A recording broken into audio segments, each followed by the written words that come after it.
But yeah, then I got a break. I met a broker. He bought a Gulfstream and said, hey, there's a job for you. And that's how I got started. And about a year or two later, I realized, they control my whole life. So I switched to go to the airlines. And then in 2020, COVID hit. The airlines, we just weren't flying. Sure. And the same guy called me and said, hey, I bought a G4. You want some extra work? And I said, yes, I do. And so that's what got me back into private. And then I realized, wow, I can just be on call. I can just work for myself.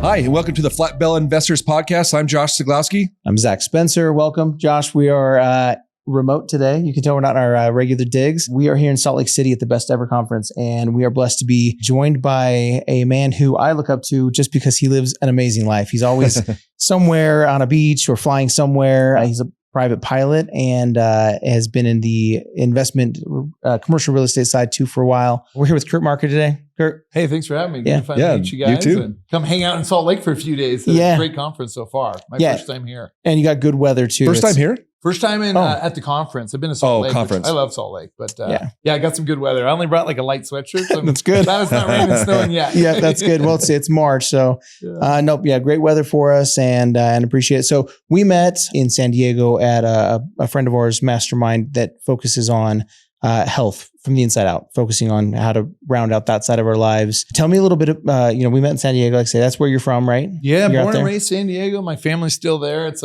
I moved away for a year or two for college and went right back. It's just too good of a place. People say it's expensive, but you pay for the sunshine, Yeah. It was you grew up down degrees. There? Yeah, I grew up in Carlsbad. Okay. Great community. It's been growing. Love Carlsbad. My wife grew up in El Cajon, so until she was like 12 or 13, but we'd always come up to Carlsbad or Del Mar to like kind of visit when we'd go visit other family down in El Cajon. So it's such a great place. I love Del Mar too. The whole North County. North County is awesome. That's good. Well, good. Well, when I first met you, Greg had said, hey, this he's a private pilot and he does all these cool things. And so I kind of just looked you up on Instagram when we were sitting in the room with Dr. Adam and all that. And tell us a little bit about how you got into flying. And I kind of, so my dad's a pilot, grandpa's a pilot, uncle's a pilot. So it's in your blood then, man. Yeah, I was really born into the aviation blood. I got little photos of me like 2 years old, 4 years old, flying with my dad while he was building his experience. And so I was really born into it, but I couldn't fly out of like high school because it's very expensive. And it was right after like about 9/11. I was starting to take a couple lessons and then 9/11 hit. And my dad's an American Airlines pilot, retiring in 2 weeks actually. But they took a big pay cut to save the airline, right? The pilots took 35%. And he's like, all that extra money I could help you with, I didn't have it. So I actually just went into finance because I just was good with numbers. I always like wanted to achieve more. I had some family friends that were kind of my almost second parents that I'd go on vacation with, and they owned businesses and real estate and had the boats and the jet skis. So it's just like I wanted more out of life. But so I fell into finance, and a couple of years later, just got kind of tired of working for other people. They were just breathing down my neck to sell more. And I'm like, hold on, I want to help people with finance. Only a couple of years into it, you decided kind of made that decision. Yeah, because I started out like in accounting, and then I was a controller for a company. I liked that. And then I went into financial advising, and it was about a year of that because I worked for Northwestern Mutual, great big company, but really they sell you on, hey, you're your own boss. You can make a difference in people's life, financial planning. That's, in my opinion, not the case. It's a sales job. It's a sales job, yeah. And I just said, this is, I would go to a family friend or a friend and get a financial plan, and they're like, hey, in 6 months, we're going to do this. And you're making a plan, a good improvement on their plan. And then your boss is going, that's terrible. I'm going with you to the next meeting and you need to close them. I go, no, I don't think it's right. Yeah. It's funny that I lasted 90 days with New York Life for that reason. Yeah, I was just like, wait, I thought this was like to help people. Like, I feel like I'm pushing on people, and they try to kind of brainwash you a little bit of like, no, you're helping people. That's not the way you're treating me. Like, you know what I mean? Sounds 100%. Like very similar. I lasted a little bit longer, probably because I just had a big learning curve, and some of the stuff was great I was doing. And then I just decided I'd saved up enough money. It's time to go to flight school, chase the dream. I knew I wanted to do real estate. So I was like, I literally called my dad one day, and it's on Sunday. I'm in a suit and tie, a client's late. And I'm like, my dad's like, hey, can you watch the house and my dog sit? We're going to Hawaii again. And I'm like, man, but tell me a little more about your job. And that's all he did. He goes, yeah, I make like $300 to $500 grand a year. And I go to Hawaii like 5 trips. I work 2 days, work 10. Oh, because at that point he had transitioned. And who's telling you this? So my dad. Okay. So my dad was at American Airlines. Yeah, growing up, he flew private. In the 90s, there wasn't as much money. There's way more money nowadays. flying private. So you just go through a lot of layoffs in private. I mean, it's one of those interesting industries. A business will do really well, a development, they'll make money for 5 years and then go under. First thing to go is the airplane. Yeah, on any downturn. Somebody else switched over to American Airlines and just had a better life after that. I mean, that's really how I got my start flying. I called him. I go, I want to make $300 to $400 grand, but be able to do real estate and help people. Yeah. So run me really quickly through like a week in the life of Curt, like flying around. Like, it's great. What does your week look like? I mean, right now I've got, I don't know, like a book of clients. We'll say it kind of varies. Some people sell airplanes and not. So they'll text me, like their chief pilot or whoever their person is will text me, hey, are you available these days to fly? And it's like, where's the trip and this and that. And because I have a book, some I got to turn down. And obviously I try and take the better trips or the trips that work with family life. There's certain things I don't miss at the family. Yeah, because you've got a kid now, right? Yeah, I've got 2 now. So I have a 4-year-old and a 7-month-old. And I mean, I love them, they're great. That's good. I'm one of those people that don't need to be away. Like, it's probably nice once in a while, but I'm away a lot. So it's kind of Well, sorry to interrupt you. You're good. But no, the private plane industry has definitely increased in the last 5 years, right? And so like you're saying, like there's times you're turning stuff down. I'm kind of curious, like when you started, was it pretty tough? Like, and how long ago was that? 10 years ago? Yeah. So like, let's see, I got all my commercial licenses in 2010. And when you start out as a new pilot, it's a really hard break-in industry. So how I broke in was I ferried airplanes for brokers selling small airplanes to business owners or whoever. And I ferried them all over the country. So you just go drop them off? Drop them off. Yeah. One way, take an airline, go pick it up, bring it wherever. Yeah. I was good at it. I mean, I had a lot of, I dealt with a lot of weather and maintenance issues. So like I got really good experience really quick. Rather than most people just teach other student pilots and you're literally just going around the airport doing maneuvers and it probably gets really boring and old. I didn't do that life, Yeah, but then I got a break. I met a broker. He bought a Gulfstream and said, hey, there's a job for you. And that's how I got started. And about a year or 2 later, I realized, they control my whole life. So I switched to go to the airlines. And then in 2020, COVID hit, the airlines, we just weren't flying. Sure. And the same guy called me and said, hey, I bought a G4. You want some extra work? And I said, yes, I do. And so that's what got me back into private. And then I realized, wow, I can just be on call. I can just work for myself. I have the airline backup job that I don't really work. But I might as well fly private because it pays well. I'm good at it. Know how to deal with high net worth people because it is trickier. A lot of people just, don't realize that they're on the business mode almost all the time on the jet. Even if it's their vacation, it's like the guys are always, they're working. Guys or girls, I should say. I fly for many females that do very well. It's a different industry. I mean, I love it. I'm not saying you're dealing with all good people. I don't fly for the ones that are rude or unprofessional, but it's a very interesting industry. Cool. Have you picked up any, rubbing shoulders with some of these high net worth, you got multimillionaire and billionaire clients that are flying? Yeah. Anything that's rubbed off? Yeah. I mean, I fly for a lot of like tech or private equity, but I will say like when they're in the right mood, I've had a couple clients that just are great people and they'll come up to the cockpit, ask about the family, how the business is going. And a few of them, they'll sit up there for an hour and a half. And these are literally billionaires that are our ages. And I get to hear how they built and I get to ask questions. So one of my favorite questions is like to be direct because you don't know how many minutes you got. So it's what is your biggest asset or what made you break? Like you can go, make your business get bigger. Like what was the big turning point? And I think I hear it around most of them. One in particular that's done very well. And he said he hired every single person that ever worked for him. Not his HR company, not this. He goes, they may do the preliminary. He always had a meeting with every single person. And what I found interesting was he said he only hired former college athletes.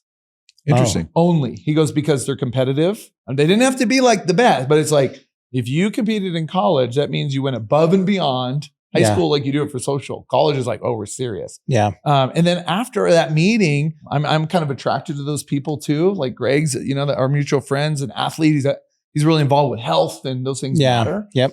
They matter for me. So why shouldn't they matter for my partners or my staff? That's an interesting takeaway from somebody who's on that high a level. I mean, I've flown private a couple times and I could tell based on what you were saying too, you're definitely building that relationship because not like anyone can fly a plane, but obviously someone that's licensed or whatever, but the people that keep calling you back is because there's a relationship there. Not like, hey, this person flies really well. Yeah. It's like, they get you where you want to go, but you treat them. I'm sure you treat them well. Cause I know at the very beginning of when the pilot will come back and kind of chat with you, you can kind of tell the ones like, I really like this person, and there's something you probably it's kind of relationship building. It is. And I tell pilots that, ask me like, hey, what's the catch to break in? I go, honestly, this job's 10% flying. Is it important and safe? Yeah, it is important, but it's the rest of the stuff. Sure. And these people are very busy. So if you can stand out, just like in any business, how do you stand out against your competitors, right? Yeah. And it's like, I handle them with care, go the extra mile. I help with privacy. Like that's a big deal. When you're dealing with high net worth people, they like privacy. So you got to kind of understand that. But yeah, if you're good at the job, it pays very well, creates flexibility. I mean, I get so much downtime to work on real estate as well, which is like a passion. It's a pretty cool gig. Let's talk about that passion a little bit. Yeah. So what in your life, I mean, you see you have Captain Capital as your company. Yeah. What percentage is on the real estate side and in what real estate, and what percentage is kind of the private flying company? Yeah, I will say now that the real estate, so I've been in real estate for 10 years, started with flips and small multifamily, got a couple mobile home parks that I'm finally selling that I'm very happy about that. That's where I started. I'm glad I sold those two. There you go. So I'm in escrow, so keep your fingers crossed. There you go. In 2 weeks. Like a love story of most investors is that's how you start, and you kind of work too hard in the beginning, and you kind of get screwed by probably a couple partnerships that I'm exiting and whatnot. And you find the people that mesh.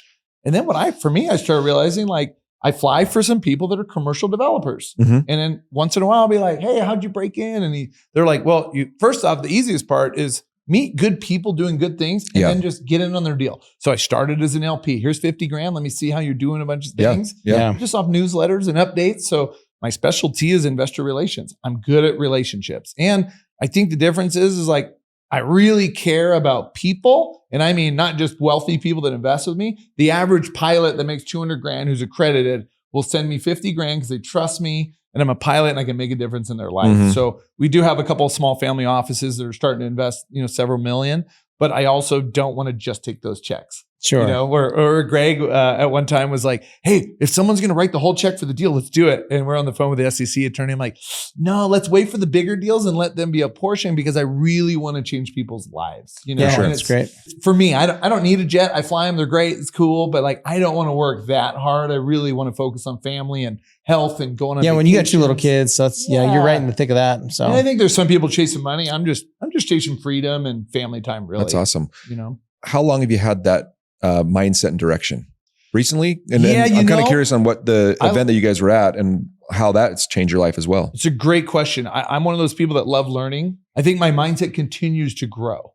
So I think I've always had the hustle mindset because I like to work hard because it came from, nothing, I guess you will say. Grew up in a nice house, but I'll tell everybody, we were house poor. My parents bought a nice house and we just went to the beach. We didn't have a lot of extra money, but I wouldn't change it. Because some of my friends that were spoiled are still spoiled in their 40s. Yeah. And they're just more difficult, right? So, I think the mindset just continues to grow. Honestly, having kids was a really big challenge, not just for the kid, but you have to dedicate a lot of time to family, especially if you want to be around as a father. Yeah. And right now we're kind of sacrificing. I'm at conferences for 8 days, meeting people. I got to do that to grow the business, but to buy freedom in the future. Yeah. Sure. So the mindset always changes, but I will say, I think every year it just advances. But I'd say in the last 5 years, I'm just getting more confident in myself and surrounding myself with good people. And it's like, you can learn from everyone, good or bad. Yeah. So I love learning from not just real estate guys. It's business owners. Like, what are they doing in their systems? I'm really working on the system now. Yeah. Yep. To just kind of make my life so easier. Important. Hey, I've got a funny question to change gears just a little bit. But a lot of people, when they talk about flying private, they go, okay, how much does that even cost? So Josh and I are going to go, let's say we're going to take our wives, kids, maybe 8 of us total, here from Salt Lake. And where do you want to go, Josh? I just went to Cabo 2 weeks ago. So I have the idea of what that cost. Yeah. Okay, let's go back to Cabo. Yeah. What's it going to cost for us to do 3 or 4 days in Cabo on a private flight? How long was the flight to Cabo? Do you know? Is it like 3.5? 2.5. 2.5.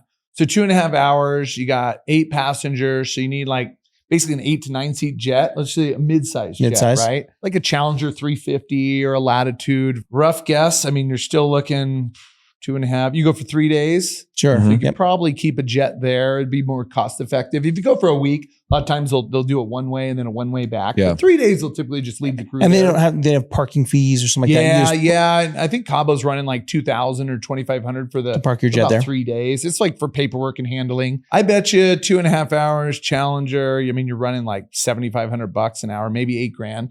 And a lot of the things is like, people comment like, oh, that's expensive or it's cheap. It's like, I've been in the business for 15 years or more. So I just know the right people to call too. Yeah. And I'm a broker myself. Yeah, you're probably running, 30 grand each. You're probably 60 grand all in. That's be pretty for a weekend there and back. Okay. Yeah. Now, if you're looking at flying private, you know what kind of savings you got to have. So yeah, and it's tricky because you got light jets, you got ultralight jets, you got large cabin that are Gulfstream, up to like 18 people on a 550. Yeah. They all just based on an hourly range, but if you wanted to go somewhere short, a lot of people are like, I really like to experience a jet. Well, I'll tell you, I'm based in San Diego, right? San Diego to Vegas and back, I could pretty much do it for $8,000 if it's one day, for 5 to 6 seats. And it's like, okay, if you got 6 people, now you're getting a little more affordable. Yeah. To an extent. It's different if it's like, hey, you want to go to Europe? Now you're looking at $250,000, $300,000. Yeah. It's just, it's all based on the size of the jet. The bigger they are, the more expensive they cost to operate. Sure. And the way I have seen it, and I've done it twice, so I haven't done the private thing a lot, but like when you say, a lot of people I've always said it's expensive. Even when I was paying for it 2 weeks ago, I was like, man, that's a lot more than I normally pay. But when I went from economy to even first class, I was like, did I really need that? But then just last week I was in Phoenix and we decided like, hey, we're just going to be in the back, just keep the family back there. It's an hour and 20-minute, 10-minute flight. And I'm a big guy. And I was like in the back, like, should have just paid the little extra for first class. And the thing is, back then I used to think like, that's not worth it to be in first class. Then you're in first class and you're like, then it's the same mindset sometimes like, well, it's kind of expensive to go do that too. But like you said, before we even started the show, it's like, that's a lot of people's Uber, like meaning like it's easy for them. Even when we went to Cabo, I've been to Mexico a dozen times and you go through and it's like a 50-50 shot on if customs is going to be backed up for an hour and a half. Yeah. Cause sometimes you walk right to the front of the line and there's nobody in customs. It's 50-50 shot. Or you get there and 5 flights have just landed and there's 300 people in line. You go, oh my gosh, we're never getting out of here. Cause when I went to Cabo this time, it's the first time I went private to international. The other time I went private was to Houston. And it's a different it's a different place they land. Where they land the regular commercial flights is about an hour drive in after customs. This is like a 10-minute shot to the resort.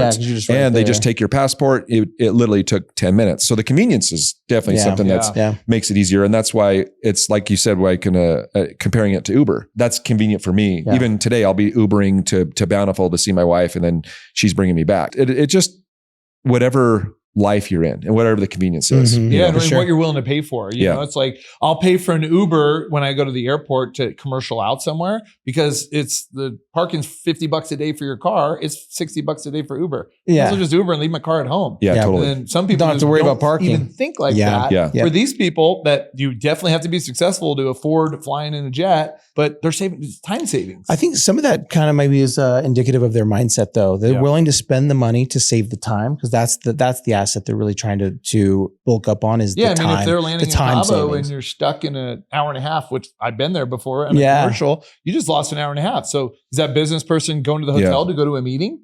Are they meeting a partner for golf? Like that's valuable time. And the thing is too, is I'm not an influencer by any means, but I was with an influencer that has 2 million followers plus. And at the private jet center, whatever you call it, he was bombarded about at least 5 or 6 pictures. Like, hey, can we do a picture with you? Can we do a picture with you? Even a private one. Yeah. And then we went to a Mexican restaurant, and this is in the middle of Cabo, getting tacos. And 3 or 4 people wanted pictures with him. Even the guy said, are you blah, blah, blah. I won't say his name. And he just came out of the bathroom and he goes, can I shake your hand? He goes, you just came out of the bathroom. Did you wash your hands? Not yet. He goes, wash your hands and I'll shake your hand.